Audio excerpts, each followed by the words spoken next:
IVF treatments పై 20,000 discount. Doctor consultation మరియు ultrasound scan ను ఉచితంగా అందిస్తున్నారు. 49 అంటే సంతానం, 49 అంటే సంతోషం.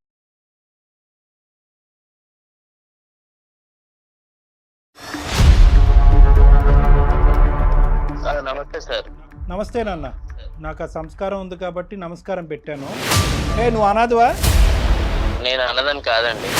ఏం బతుకయ్యా, ఉండగా తల్లిదండ్రులను చంపుకునేటటువంటి నువ్వేం మనిషి అయ్యా?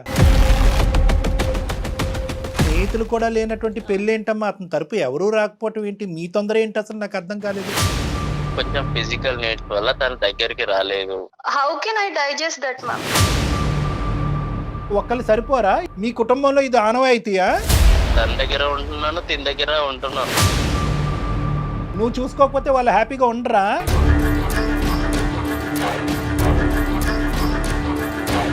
అది నేను ఏదో ఫన్ గా క్యాజువల్ గా చేసిన దానికి ఫన్ క్యాజువల్ తగలయ్యా.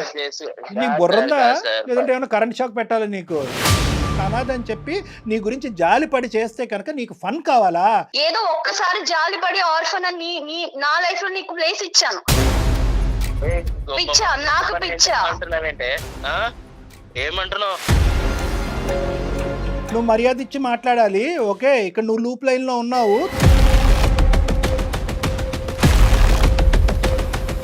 నీకంత ధైర్యం ఉంటే ఇంకొక ఆడపిల్లని లైఫ్ లోకి తీసుకున్నావు. అసలు నీకు బ్రెయిన్ పని చేయట్లేదని నాకు అర్థం అవుతుంది, కానీ నీ అంత క్రాక్ గా నేను మాట్లాడలేకపోతున్నా. ఎలాంటోడు అంటున్నావు ఏంటి? బాగా చూసుకోలేదా నేను? కట్నం ఇచ్చి పెళ్లి చేసుకుంటే ఎవడైనా చూస్తాడు నీలాంటోడు, అర్థమవుతుందా? వాడికి 2 గిఫ్ట్లు ఇవ్వాలి. ఒకటి కత్తిరే, లేదంటే రాడ్. ఏదైతే కట్ చేయాలో నీకు అది కట్ చేస్తే అప్పుడు నీకు ఫన్ను. ఇది కామం.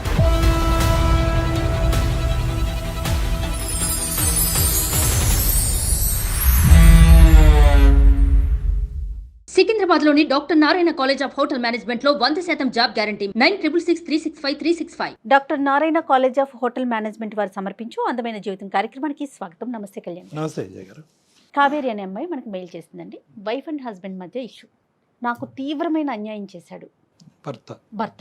ఇలాంటి అవమానం కానీ ఇలాంటి అన్యాయం కానీ నేను పుట్టిన తర్వాత ఇంతవరకు నేను పడల. చిన్న చిన్న మనస్పర్ధలు భార్యాభర్తల మధ్య రావడం సహజం. సాధారణంగా గొడవలు కూడా మనం డీల్ చేసేవి, మనం మాట్లాడేవి ఎక్కువ కూడా వాటిలోనే ఉంటాయి. కానీ చాలా కొత్తగా కనివిని ఎరుగని రీతిలో అనిపించింది కళ్యాణ్ గారు. సో అందుకని నెక్స్ట్ కాల్ కింద అమ్మాయిని తీసుకున్నాను నేను. ఒకసారి కాల్ చేయండి మేడం, తప్పకుండా.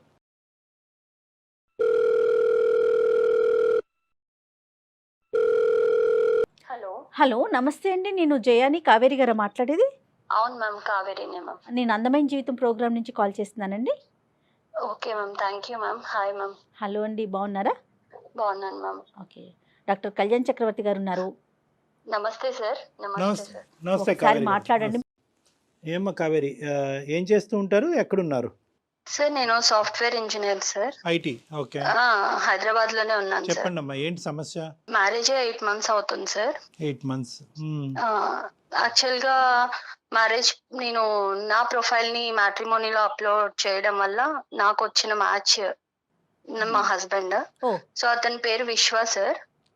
అతను కూడా సాఫ్ట్వేర్ ఎంప్లాయ్ అన్నమాట. సంతోషం. అండ్ ఆర్ఫన్ అన్నమాట తను.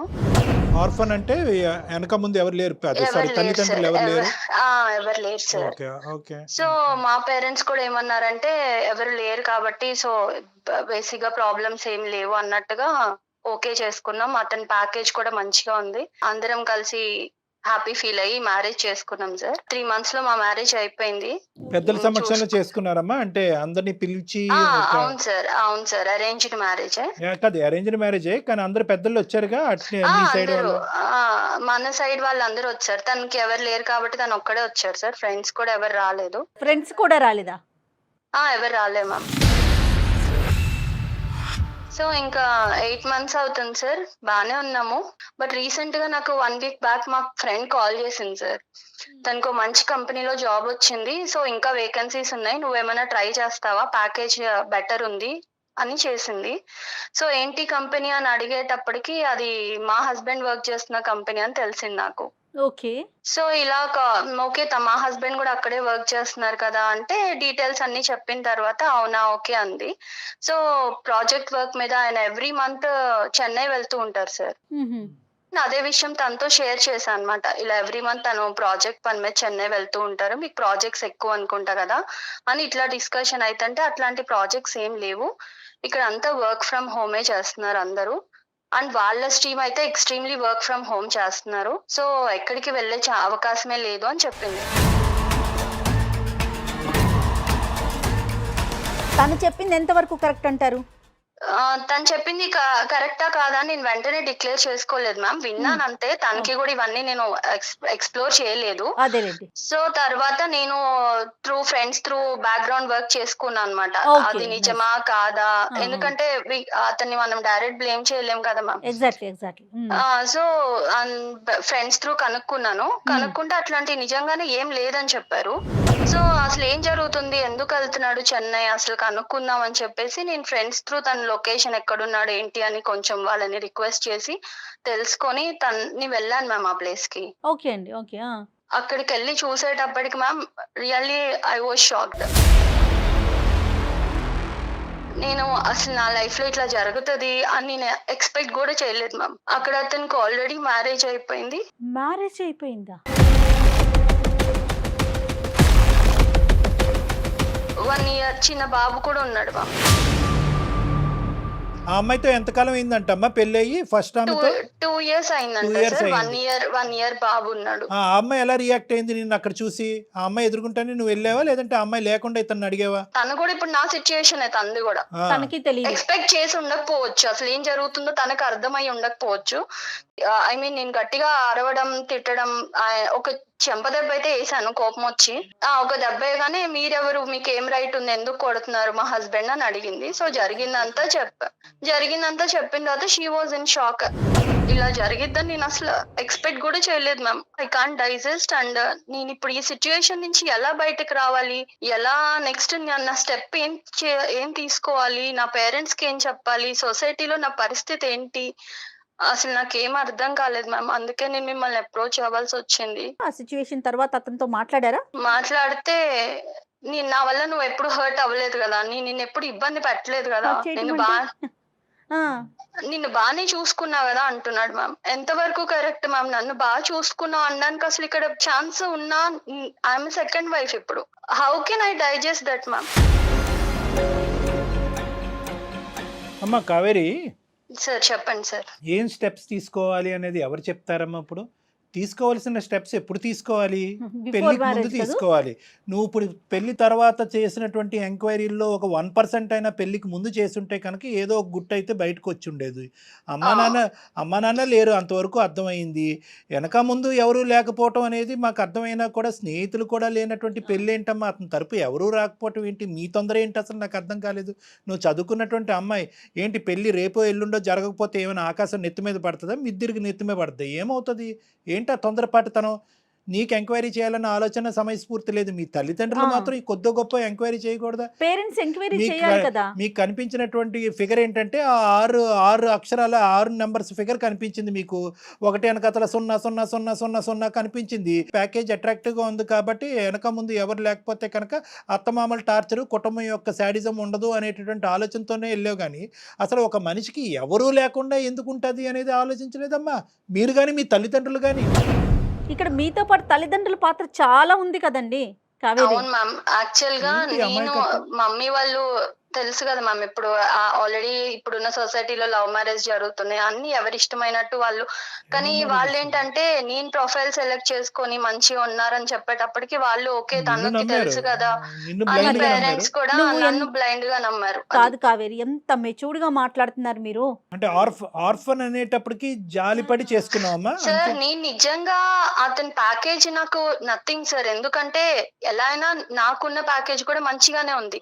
కాకపోతే ఏంటంటే ఎందుకంటే ఆర్ఫన్ అంటే నాకు నిజంగా అతనికి నేను నా ఫ్యామిలీ చాలా సపోర్ట్ ఉండాలి అండ్ మా ఫ్యామిలీలో ఒకటిలా కలిసిపోతాడు.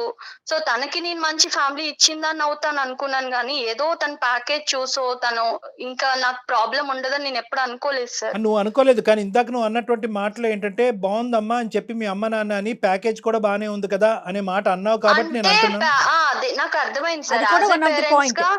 యాజ్ ఏ పేరెంట్స్ గా వాళ్ళ కన్సర్న్ ఇంకా అలా అనుకుంటారు కదా, ఇంకా క్యారెక్టర్ అది అంటే నేనేదో చూస్ చేసుకున్నా ఓకే మంచి సో ఇక్కడ ఏంటంటే ఆర్ఫన్ అనే దాంట్లో అతనికి మంచి జీవితాన్ని ఇద్దాం అనే ఉద్దేశం అమ్మా, లేదంటే నీకు మంచి జీవితం లభిస్తుంది అనే ఉద్దేశం? అంటే అతనికి సంబంధించినటువంటి ప్రేమ అటు ఇటు పోకుండా మొత్తం అంతా నాకే వస్తుందనే ఆలోచన వల్ల చేసుకున్నావా, లేదంటే అతనికి ఏకాకి అతను ఎవరికి లేరు కాబట్టి అతనికి నేను ఒక కుటుంబం ఇవ్వాలని? తనకి ఎవరు లేరు కాబట్టి సో మంచిగా చూసుకోవచ్చు, తను మంచిగా ఉంటాడు, మాలో ఒకటిలా ఉంటాడు, తనకు గొప్ప కూడా రిటర్న్ హ్యాపీగా గిఫ్ట్ ఇచ్చాడు ఉంటది. నీకు. మామూలు రిటర్న్ నువ్వు ఇచ్చిన కాదు దానికి కావేరి. ఇవాళ రేపు ఇప్పుడు ప్రతి ఒక్కరు ఫోన్ లో కూడా మాట్లాడుకుంటున్నారు కదమ్మా. వన్స్ ఎంగేజ్మెంట్ అయినా లేకపోతే ఓకే అనుకున్న తర్వాత అట్లా మీ ఇద్దరు మాట్లాడుకోలేదా? అబ్బాయితో నువ్వు మాట్లాడలేదా? మాట్లాడాను మ్యామ్. ఇప్పుడైనా ఎక్కడ నాకు చెప్పలా? మా ఫ్రెండ్ కాల్ చేసే వరకు కూడా నాకు అసలు ఈ డౌట్ అనేది నాకు రాలా, ఎందుకంటే నన్ను తను అంతే మంచిగానే ఎక్కడ చూసుకున్నాడు. ఎక్స్ప్రెస్ చేయలే అతను? ఎక్కడా కూడా ఈవెన్ మా పేరెంట్స్ కైనా కూడా ఆ డౌట్ రాలా, అతను అంత మంచిగానే ఉన్నాడు. మా పేరెంట్స్ అయినా చాలా హ్యాపీ, ఎందుకంటే మనం ఆర్ఫన్ అని ఎంక్వైరీ చేసుకోకుండా చేసుకున్నా కూడా వాట్ ఎవర్ ఇట్ ఈస్ తను మంచోడు అన్న ఫీలింగ్ నాకు మా ఫ్రెండ్ కాల్ చేసే వరకు 1% డౌట్ కూడా రాలేదు మ్యామ్. నన్ను ఎందుకు ఇట్లా పెళ్లి చేసుకున్నావు అని నిలదీసినప్పుడు అతను ఏం చెప్తాడు? మిమ్మల్ని బాగా చూసుకోవటమేనా? అదే ఆన్సర్ చెప్తున్నాడు మ్యామ్. అందుకే నాకు అర్థం కావట్లా. ఇప్పుడు ఇద్దరిని నేను తన్ని కన్విన్స్ చేసుకుంటాను, మంచిగా ఉందాం అంటున్నాడు మ్యామ్. అది ఎంతవరకు 1+2 అడుగుతున్నాడు అతను చక్కగా. వాడు కన్విన్స్ ఏం కన్విన్స్ చేసుకుంటా చేస్తాడు, ఎవరిని చేస్తాడు? వాడు ఏమైనా పెద్ద ఇది అనుకుంటున్నాడా పోటుగాడా? అసలు సెకండ్ వైఫ్ అనే పదం కూడా లేదమ్మా అసలు వాస్తవానికి ఏంటంటే, ఎందుకంటే సెకండ్ అనేది ఉంటుంది కానీ ఆ ఫిల్ ఇన్ ద బ్యాంక్ లో ఎవరికి ఏది కావాలంటే అది నింపేసుకోవచ్చు. నీ దురదృష్టం ఏంటంటే సెకండ్ ఆ బంధం ఏంటో తెలియదు, ఇప్పుడు ఆ పరిస్థితిలో నువ్వు ఉన్నావు. సో కాబట్టి ఆ వైఫ్ అనే పదం కూడా కాదు అతను చేసినటువంటిది. ఎందుకు చూసే ప్రేక్షకులకి చాలా మందికి అర్థమై ఉంటుంది, ఇక్కడ నాకంటే లాయర్ గారు ఉంటే బాగుంటుంది. వాస్తవానికి అది చట్టరీత్యా నేరం, అతను చేసినటువంటి పని చట్టరీత్యా నేరం.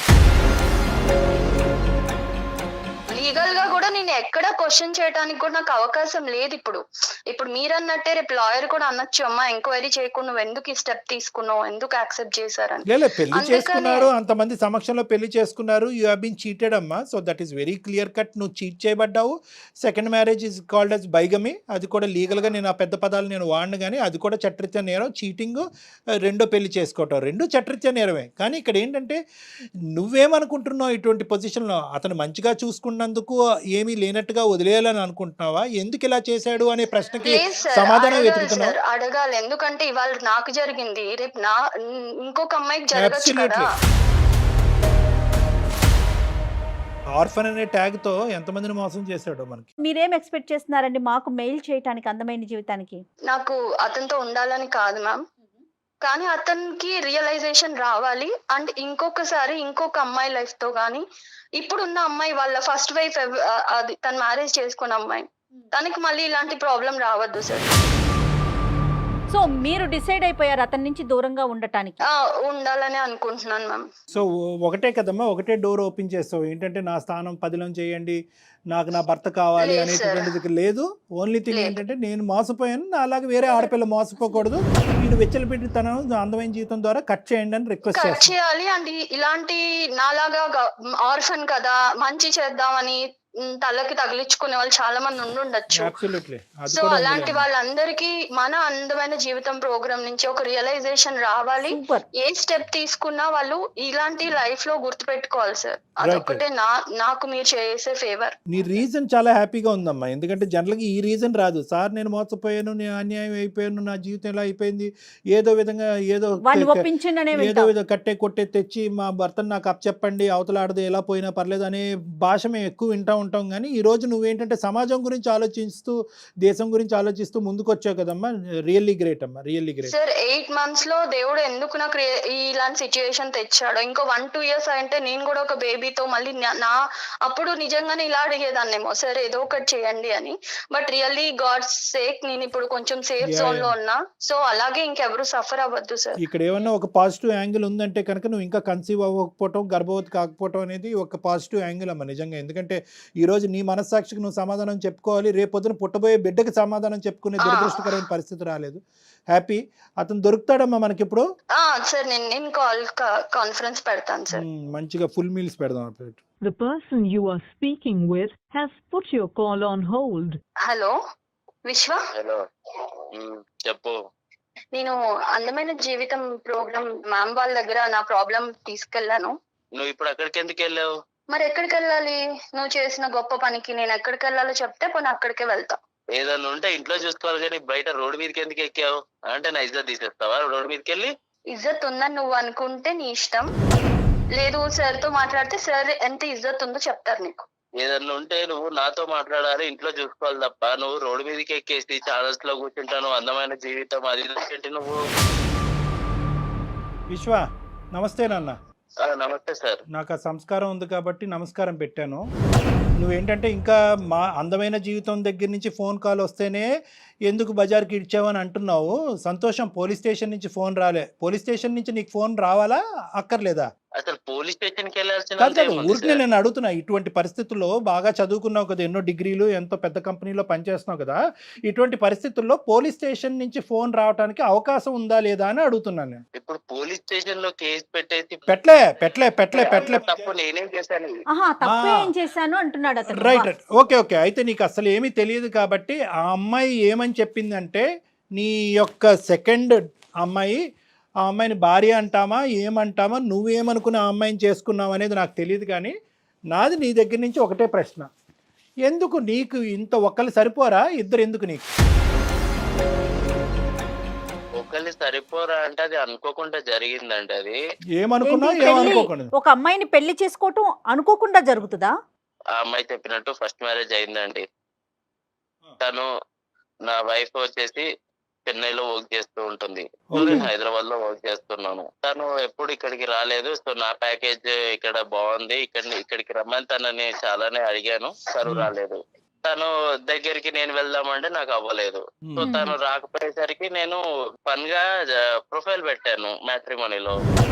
కదే మళ్ళీ చెప్పాలి నువ్వు, మాకు చిన్న కన్ఫ్యూజన్, మాకు అంత నాలెడ్జ్ లేదు. నార్మల్గా ప్రొఫైల్ పెట్టడం ఏందయ్యా? నార్మల్ కావాలంటే నార్మల్గా పెట్టడం అంటే ఏంటి? దీనిలో ఆడపిల్లల జీవితాలతో ఆడుకోవాలని కాదండి, జస్ట్ ఏదో క్యాజువల్ గా నేను పెట్టాను. పెట్టగానే తిను వీళ్ళ ఫ్యామిలీ వాళ్ళందరూ కనెక్ట్ అయ్యారు. కాదు సార్, మనం పర్సనల్ గా అబ్బాయిలుగా ఒకటి మాట్లాడుకుందాం. అబ్బాయిలా? నన్ను ఎందుకు కలుపుతారు బాబు అందులో? ఆగండి సార్, నన్ను కలపద్దు. నీ గొడవ ఏదో చెప్పు, నన్ను ఇన్వాల్వ్ చేయొద్దు. నువ్వు నీ గొడవ ఏంటి, నీ బాధ ఏంటి చెప్పు. నువ్వు ఎందుకు ఈ నాటకం ఆడేవని చెప్పు. ఇప్పుడు ఏంటంటే తెలుసా, ఎక్కడితో కాన్ఫరెన్స్ కాల్ ఆగదు.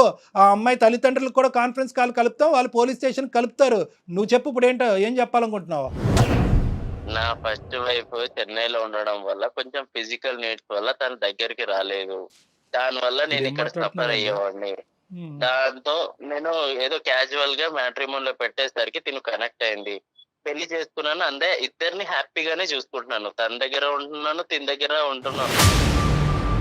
నువ్వు చూసుకోకపోతే వాళ్ళు హ్యాపీగా ఉండరా? నువ్వేమన్నా పెంచి పోషిస్తున్నావు, నీ శాలరీ మీద వాళ్ళు బతుకుతున్నారా? నువ్వు చూసేది ఏంటి సార్? ఇక్కడ శాలరీ ఒకటే ఇంపార్టెంట్ కాదు సార్, డబ్బులు అనేది ఇంపార్టెంట్ కాదు. మనిషికి చాలా అవసరాలు ఉంటాయి, తోడు ఉంటాయి, చాలా ఉంటాయి. కాదు, రెండు పెళ్లి చేసుకుంటే తప్పు, సమాజం అంగీకరించదు, చట్టరీత్యా నేరం, దానికి 7 సంవత్సరాలు జైలు శిక్ష పడుతుంది. నాకే బోటాబోటీ నాలెడ్జ్, ఇది తెలుసా నీకు? ఇవన్నీ తెలిసినా కూడా కొన్ని ఒక టైంలో అయిపోయింది మ్యారేజ్. ఇప్పుడు అయిపోయిన తర్వాత కూడా నేను తనని యాక్సెప్ట్ చేసుకొని తనని బాగానే చూసుకుంటున్నాను నేను. సో అయిపోయింది కాబట్టి ఆ కథను అక్కడ మూసేద్దాం, ఇంకా అనుభవించడం ఒకటే కార్యక్రమం అంటావా? నిజంగా ఆర్ఫన్ నేను అది అడగని కళ్యాణ్ గారు, అసలు నాకు అదొక డౌట్ వస్తుంది. వాళ్ళని ఎందుకు సార్ నేను బాగా చూస్తాను. నువ్వు అనాథవా? నేను అన్నదని కాదండి. నీకు ఫ్యామిలీ ఉంది? ఉంది. మీకు అమ్మ నాన్న ఉన్నారు? ఉన్నారు. ఏం బతుకయ్యా, ఉండగా తల్లిదండ్రులు చంపుకునేటటువంటి నువ్వేం మనిషి అయ్యా? అది నేను ఏదో ఫన్ గా క్యాజువల్ గా చేసిన దానికి ఫన్ నేను క్యాజువల్ తర్వాత తగలయ్యా accept చేసి- నీకు కాదు బుర్ర సార్, ఉందా కాదు సార్. లేదంటే ఏమైనా కరెంట్ షాక్ పెట్టాలి నీకు? అంతగానే తప్పేం చేశాను సార్? మీరు ఓ తెచ్చిపోయి మాట్లాడుతున్నారు. ఏం తప్పు చేశాను నేను? ఇద్దరిని పెళ్లి చేసుకున్నా అన్నప్పుడు మ్యాట్రిమోనీలో నువ్వు అక్కడ బ్రాకెట్ లో పెట్టాల్సింది. ఏమని? ఆల్రెడీ మ్యారీడ్ అని పెట్టాల్సింది. అప్పుడు ఫన్ ఏ ఉంటదమ్మా. అది అప్పుడు కాదు చాలా సార్. ఫన్ ఉండేది కదా, అప్పుడు అర్థమయ్యేది అందరికి కూడా. ఆర్ఫన్ అని పెట్టి సింపతి కోసం చూడడం కరెక్ట్ కాదు కదా. కావేరి ఒక్క నిమిషం. నేను ఆర్ఫన్ అయితే ఏంది, ఫ్యామిలీ అయితే ఏంది, నిన్ను బాగా చూసుకున్నానా లేదా అది చెప్పు. ఇప్పుడు ఫ్యామిలీ అయితే నాకు ఒక రైట్ ఉండేది మీ ఫ్యామిలీ దగ్గరకు వచ్చి. లేకపోతే నీకు ఫ్యామిలీ ఉంటే చూసుకున్నానా లేదా? నీకు ఫ్యామిలీ ఉంటే నేను ఇక్కడికి రావాల్సిన అవసరం లేదు. అక్కడ మీ ఇంట్లో వాళ్ళని అడిగేదాన్ని కదా. ఫ్యామిలీ లేదు, నువ్వు ఒక ఆర్ఫన్ అని రోడ్డు మీదకి వెళ్ళిపోతున్నావు, నువ్వు ఇజ్జత్ తీసేస్తున్నావు. వాడికి 2 గిఫ్ట్లు ఇవ్వాలి, ఒకటి కత్తిరే లేదంటే రాడ్, ఈ రెండిట్లో ఏదోటి ఇవ్వాలి. అది వెళ్తా, పోలీస్ స్టేషన్ కి వెళ్తా, ఖచ్చితంగా వెళ్తా. నువ్వు చేసిన గొప్ప పని తెలిస్తే ఇంకా నాలాగా ఎవరు సఫర్ అవ్వకూడదని వెళ్తా. ఎక్కడ దాకైనా వెళ్తా. ఏం మాట్లాడుతున్నావు నువ్వు? పిచ్చా, నాకు పిచ్చా. అంటున్నావేంటే? ఏమంటున్నావు? నువ్వు మర్యాద ఇచ్చి మాట్లాడాలి. ఓకే, ఇక్కడ నువ్వు లూప్ లైన్లో ఉన్నావు, తొందరలోనే నువ్వు జైల్లోకి వెళ్ళబోతున్నావు. ఆ అమ్మాయి చేత ఏవైతే కేసులు పెట్టించాలో దగ్గరుండి ఒక అడ్వకేట్ హెల్ప్తో మేము కేసులు పెట్టిస్తాము. ఆ అమ్మాయి చేసినటువంటి ఒక అమాయక పనికి ఈరోజు బలిపశువు అయ్యింది. ఆ అమ్మాయి మా ముందుకు వచ్చింది. ఎందుకు వచ్చింది? నన్ను కాపాడండి అని రాలేదు, నాలాంటి ఆడపిల్లల్ని కాపాడండి అని చెప్పి సమాజం కూడా వచ్చింది. ఒక ఆర్ఫన్ అని, ఒక అనాథ అని చెప్పి నీ గురించి జాలిపడి చేస్తే కనుక నీకు ఫన్ కావాలా? నీకు ఫన్ కావాలంటే అసలైన ఫన్ ఏంటో తెలుసా? ఏదైతే కట్ చేయాలో నీకు అది కట్ చేస్తే అప్పుడు నీకు ఫన్ను. ఇది కామం, నీకు ఉన్నది కామం. ఇక్కడ ఇద్దరు చేత కేసులు పెట్టిస్తావు. ఈ అమ్మాయిని రెచ్చగొట్టడం కాదు, ఈ అమ్మాయి చేత కేసు పెట్టిస్తావు, నీ చేత ఓసలు లెక్క పెట్టిస్తాం. ఏం బ్రతుకురా బాబు నీది? ఏం బ్రతుకు? ఇదేనా బ్రతుకంటే? ఉన్న తల్లిదండ్రులను చంపేస్తావా? నీకు ఆడపిల్లలు ఉంటే చాలా. పిచ్చిదాన్ని అనుకుంటున్నావా? ఏదో ఒక్కసారి జాలిపడి ఆర్ఫన్ అని నా లైఫ్ లో నీకు ప్లేస్ ఇచ్చాను. ఇచ్చిన నువ్వు నిలబెట్టుకోకుండా నువ్వు ఎలాంటాడో బయటపడిన తర్వాత నీ మాటలు మాట్లాడడం కూడా అనవసరం నీతో. Direct sir please. ఎలాంటోడు అంటున్నావు ఏంటి? బాగా చూసుకోలేదా నేను? ఏంట్రా, అది ఎవరైనా చూసుకుంటాడు రా బాబు, ఎవడైనా చూసుకుంటాడు. కట్నం ఇచ్చి పెళ్లి చేస్తే ఎవడైనా చూసుకుంటాడు, నువ్వే కాదు. సంబంధాలు ఉన్నాయా? చాలా సంబంధాలు ఉన్నాయా? నేను తర్వాత ఎవడైనా చూసుకుంటాడు అంటున్నావేంటి? ఎవడైనా అంటే కట్నం ఇచ్చి పెళ్లి చేసుకుంటే ఎవడైనా చూస్తాడు నీలాంటోడు. అర్థమవుతుందా? దానికి పెద్ద నువ్వేదో గొప్ప చేసేసినట్టు నన్ను తెగ అర్థమవుతుందా? నేను కేసులు పెడతాను, అది చేస్తాను అంటే రెచ్చిపోతున్నావు అక్కడ ఉండి. ఏమీ రెచ్చిపోవట్లేదు. ఆ అమ్మాయి మేము రెచ్చగొట్టలేదు. ఆ అమ్మాయి రెచ్చిపోవాల్సినటువంటి అవసరం లేదు. ఈ అమ్మాయి మాట్లాడేవన్నీ వాస్తవాలే. ఆ అమ్మాయి ఏమీ కలగని మాట్లాడలేదు. ఆ అమ్మాయి సమాజం గురించి పోరాడుతుంది. ఆ అమ్మాయికి 210% మా సపోర్ట్ ఉంటుంది. నీ లొకేషన్ కూడా మేము ఇప్పుడు ట్రేస్ చేసాం. నువ్వు ఎక్కడున్నావు అనేది కూడా మాకు తెలుసు. తొందరలోనే నీ దగ్గరలో ఉన్న పోలీస్ స్టేషన్కి వెళ్ళి, లేదంటే అక్కడి నుంచి ఇక్కడ నువ్వు ట్రాన్స్పోర్ట్ అవ్వాలి. ఇటువంటి చర్యలు మేము తొందరలోనే తీసుకోబోతున్నాం. నువ్వు జాగ్రత్త. ఇవాళ రేపు ఇద్దరు భార్యలను ఎవరైనా పెళ్లి చేసుకుంటున్నారా లేదా? అరే బాబు, ఏ దేశంలో ఉన్నావు, ఏ ప్రపంచంలో ఉన్నారా బాబు? ఇద్దరు భార్యలను ఎవరు చేసుకుంటారా బాబు? మీరేం సార్ ఇంకా సింగిల్ భార్య సింగిల్ వైఫ్ అన్నట్టు మాట్లాడుతున్నారు? అలా కాదు, మీ కుటుంబంలో ఇది ఆనవాయితీయా? కుటుంబం గురించి ఎందుకు సార్? కుటుంబం మానవాయితీ కాదు సార్. నువ్వు అంటున్నావు కదా ఇది కామన్ కదా, మీరు మగవాళ్ళే కదా సార్, మీకు ఇద్దరు ఉండొచ్చు కదా అని అంటున్నావు కదా. ఇటునండి, ఒక అమ్మాయి నన్ను సాటిస్ఫై చేయలేదు, నేను రెండో పెళ్లి చేసుకున్నాను. నీ సాటిస్ఫాక్షన్ కి లిమిట్ ఉందా? దానికి లిమిట్ కూడా లేదా? అంటే నీకు తెలియదు నాకు లిమిట్ ఉందా లేదా అని? నాన్న, ఇది సమాజం. ఓకే, ఇది ఒక సమాజం, ఇది ఒక సాంప్రదాయం ఉంటుంది, ఇక్కడ ఒక చట్టం ఉంటుంది. ఒకరికి ముగ్గురు నలుగురు అనేటటువంటిది వర్కౌట్ అవ్వదు. ఎలా పడితే అలా పెళ్ళిళ్ళు చేసుకోవటం ఫన్ అండి, క్రేజీ అండి, క్యాజువల్ అండి అని నువ్వు ఆడేటటువంటి పదాలు సమాజం అంగీకరించదు. దానికి శిక్ష పడుతుంది. అసలు ఇవన్నీ మీకు తెలుసా? చదువుకొని ఉద్యోగం చేసిన మినిమం నాలెడ్జ్ కదా, ఇవి తెలీదా మీకు? ఏంటి ఫన్ను క్యాజువల్? నీకుంటుంది, జైల్లో ఉంటుంది ఫన్ను క్యాజువల్. కావేరి, నేనేమనుకున్నానంటే ఇంత చెప్పిన తర్వాత, ఇంత మాట్లాడి, ఇంత గర్జించిన తర్వాత ఎక్కడో చోట కొద్దిగైనా కూడా అతనికి కొద్దిగా కనువిప్పు కలుగుతుందేమో, పశ్చాత్తాపం పడతాదేమో, బహుశా ఎవరితో మాట్లాడి ఆ శిక్ష ఏమైనా తగ్గించచ్చేమో అనుకున్నాను. కానీ అతను నన్నే అంటున్నాడు, సార్ మీరేంటి సార్, మీరు ఇంత క్యాజువల్గా ఒక్కరితో ఎలా ఉన్నారని నన్ను అడుగుతున్నాడు. తన వే ఓకే, నేను కూడా రేపు రెండో పెళ్లి చేసుకుంటా మ్యామ్. నాకు రెండో హస్బెండ్ లా ఉంటాడా? చెంప పగలు కొడతా. నీ ప్రోటోకాల్ నీకు ఉంది. ఆడవాళ్ళు రెండోది చేసుకుంటే చంపలు పగల కొడతారు, 2, 3, 4 చేసుకుంటే మగవాళ్ళకి మాత్రం ఏం అనకూడదు. ఎందుకంటే నిన్ను మంచిగా చూసుకుంటున్నాను అది సరిపోదా అనేది. సార్ నేను మంచిగా చూసుకుంటాను సార్, మంచిగా చూసుకుంటా తన్ని కూడా. నేను ఇంకో పెళ్లి చేసుకుంటాను సార్. నాకు తను అలా ఉంటానంటే నాకు కూడా ఓకే సార్. ఏంటిది ఏం మాట్లాడుతున్నావమ్మా? నువ్వు వేరే పెళ్లి చేసుకుంటావా? సెకండ్ గా నేను ఉండాలా? అసలు నీకు నీ ప్రాబ్లం ఏంటి చెప్పు. ఫైనల్ గా నీ ప్రాబ్లం రామాయణం అంతా చెప్పిన తర్వాత రాముడు సీతకి ఏమవుద్దని అడిగినట్టుంది. ఏమయ్యా నీకు? అవును కావేరి, నేను ఏ రోజన్నా నిన్నేమన్నా అన్నానా? నువ్వు అన్నావా, ప్రేమగా చూసావా, ఇవన్నీ సెకండ్. నేను కూడా నిన్ను అంతే ప్రేమగా చూసుకుంటా, అంతకన్నా డబుల్ ప్రేమగా చూసుకుంటా. నేను కూడా ఇంకో పెళ్లి చేసుకుంటా. ఎలా నువ్వు అసలు నీకు అంత ధైర్యం ఉంటే ఇంకొక ఆడపిల్లని లైఫ్ లోకి తీసుకున్నావు? అసలు నీకు బ్రెయిన్ పని చేయట్లేదని నాకు అర్థమవుతుంది, కానీ నీ అంత క్రాక్ గా నేను మాట్లాడలేకపోతున్నా. అర్థమవుతుందా? అసలు నీకు పెళ్ళై నిన్ను నమ్ముకుని ఒక అమ్మాయి అక్కడ ఉంది విత్ కిడ్. నా ఫస్ట్ వైఫ్ దగ్గర నాకు ఎలాంటి హ్యాపీనెస్ లేకుండా, ఇప్పుడు నాకు నీ దగ్గర నుంచి హ్యాపీనెస్ లేదు. మరి నాకు హ్యాపీనెస్ లేదు. ఆ అమ్మాయి అయితే నీతో ఉండాలని అనుకోవట్లేదు. అది చాలా దూరం మాట. అది నువ్వు కల్లో కూడా ఊహించుకోవద్దు. కేసులు ఏ విధంగా పెడతాది, ఏ విధంగా ఈ అమ్మాయి ముందుకు తీసుకెళ్తుంది అనేటటువంటిది అది మా చేతుల్లో లేదు. ఆ అమ్మాయి కోరుకుంటే దానికి మేము సహాయపడగలం, ఆ అమ్మాయికి కావాల్సినటువంటి దారి చూపెట్టగలం. నాకు కావేరి అంటే ఇష్టం సార్, అలానే నా ఫస్ట్ వైఫ్ ఇష్టం లేదనంట, తను కూడా ఇష్టమే. ఇద్దరు నేను వీళ్ళిద్దరిని హ్యాపీగా చూసుకోగలుగుతాను సార్. నువ్వు ఎంతమందినా చూసుకుంటావు, అది కాదు లెక్క. వీళ్ళిద్దరు నిన్ను యాక్సెప్ట్ చేస్తున్నారా లేదా అనేది. బాల్ నీ కోర్టులో లేదు, బాల్ నీ కోర్టులో లేదు, బాల్ వాళ్ళ కోర్టులో ఉంది. ఈ అమ్మాయికి ఇప్పుడు ఏం బరువు లేదు, బాధ్యత లేదు. తూతు మంత్రంగా ఒక పెళ్లి జరిగింది. ఆ పెళ్లి తెంచుకోవటం పెద్ద విషయం కాదు. ఎందుకంటే జీవితాంతం నీలాంటి మోసగాడితో ఈ అమ్మాయి జీవించాలని అనుకోవట్లేదు. నెంబర్ 1. నెంబర్ 2 ఏంటంటే కనుక అసలైన కథ ఎప్పుడు వినిపిస్తుందో తెలుసా? ఎప్పుడైతే కావేరి వెళ్ళి మమ్మల్ని కాదు వాళ్ళ ఫ్యామిలీ మెంబర్స్ని కూడా దీంట్లో ఇంక్లూడ్ చేస్తుందో అప్పుడు నీకు సీన్ సితారవుతుంది. వద్దు, మనలోనే గుట్టుగా ఉంచేద్దాం, ఇక్కడే కాపాడేసేయండి సార్. గుట్టుగా ఉంచేసుకోండి, మీ బాధను మీరు కడుపులో పెట్టేసుకోండి, మా ఇష్యూ మేము కడుపులో పెట్టుకుని ఎక్కడికి తేల్చేసి కావేరి బంగారు తల్లి బాగా చూసుకుంటున్నాడు కదా, నీకు ఏదో ఫ్రీడమ్ ఇచ్చాడంట కదా, ఆ ఫ్రీడమ్తో పాటు నువ్వు సుఖపడి అలా ఉండిపోమ్మా అని చెప్పమంటావా? సార్ మీరే ఏదన్నా ఒకటి చేసి. నేనేం చేయలేనురా బాబు, నేను చంపేద్దురా బాబు, నేనేం చేయలేనురా. రే అర్థం చేసుకో, నేను చేయగలిగేది ఏమీ లేదు. నీ గొంత నువ్వు తవ్వుకున్నావు, నీ ఎంత హైటో నాకు తెలియదు, కానీ దానికి ఒక 2 అడుగులు ఎక్కువే తవ్వావు నీ గొంత. అందులో ఇప్పుడు పడ్డావు. ఇప్పుడు మేమందరం మట్టిపోసి కప్పటం తప్ప ఏమీ చేయలేము. ఒక మ్యాట్రిమోన్లో ఆర్ఫన్ కింద పెట్టినటువంటి నువ్వు చాలా మందిని క్యాచ్ చేసి ఉంటావు. ఇదేదో 6 నెలలు బట్టో 5 నెలలు బట్టో జరిగినటువంటి వ్యవహారం కాదు. ఊరికో ఒక అమ్మాయిని నువ్వు పెళ్లి చేసుకుని ఆల్రెడీ ఎక్కడ గుట్టు అక్కడ కప్పెట్టుంటావు. సార్ అలా చేయలేదు సార్, నాకు ఉన్నది ఇద్దరే సార్. టోన్ మారిపోయింది, టోన్ సాఫ్ట్ అయిందేంటి? అమ్మ కావేరి, నువ్వేం స్టెప్స్ తీసుకోవాలనుకుంటున్నావు చెప్పమ్మా, దాన్ని బట్టి మేము కూడా నీతో పాటు సపోర్టివ్ గా ఉంటాం. లేదు సార్, పోలీస్ స్టేషన్ లో కంప్లైంట్ ఇద్దాం అనుకుంటున్నాను సార్. ఎందుకంటే మనం ఇంతసేపు మాట్లాడితే ఇప్పుడు సాఫ్ట్ గా మాట్లాడుతున్నాడు, అంతకు ముందు తన వే ఆఫ్ టాకింగ్ ఎట్లుందో మీరు చూసారు.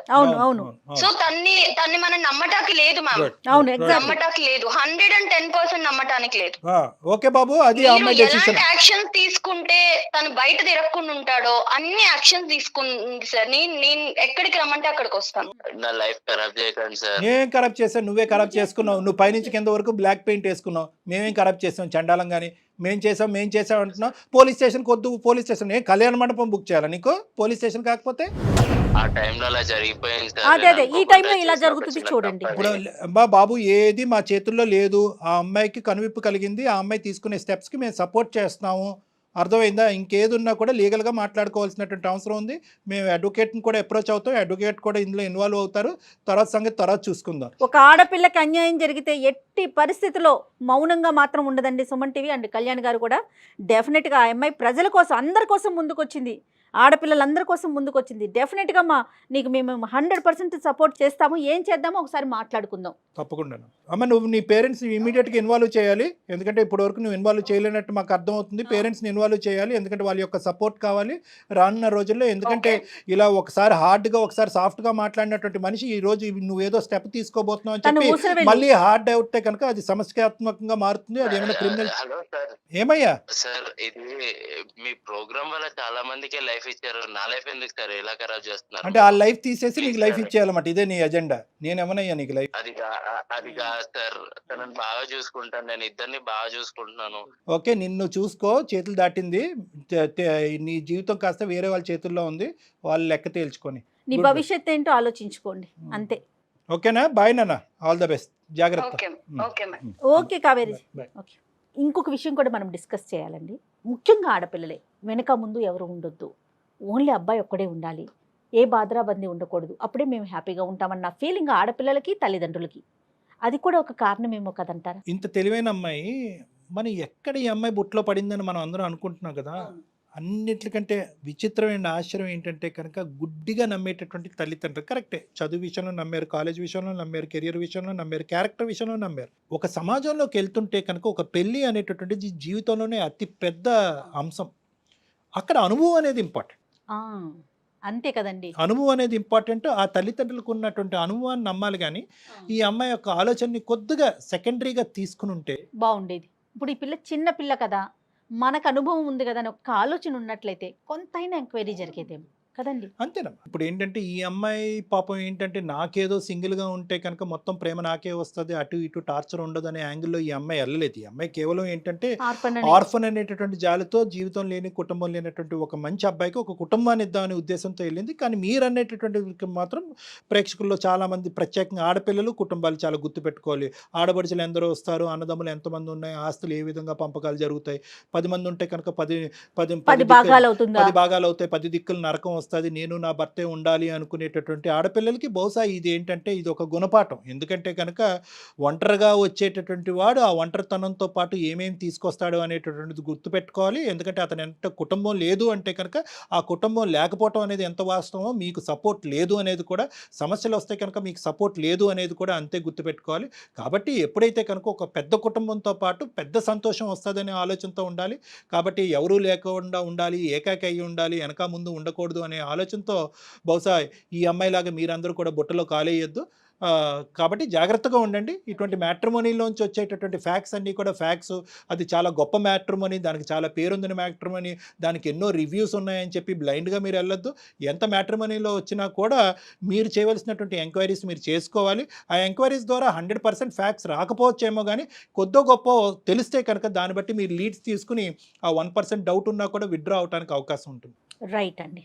నమస్తే కళ్యాణ్ గారు. సికింద్రాబాద్ లోని doctor Narayana college of hotel management లో 100% జాబ్ గ్యారంటీ. 966365 సుమన్ టీవీలో మీ పర్సనల్ అండ్ బిజినెస్ ప్రమోషన్స్ కోసం కింది నెంబర్కి కాంటాక్ట్ చేయండి.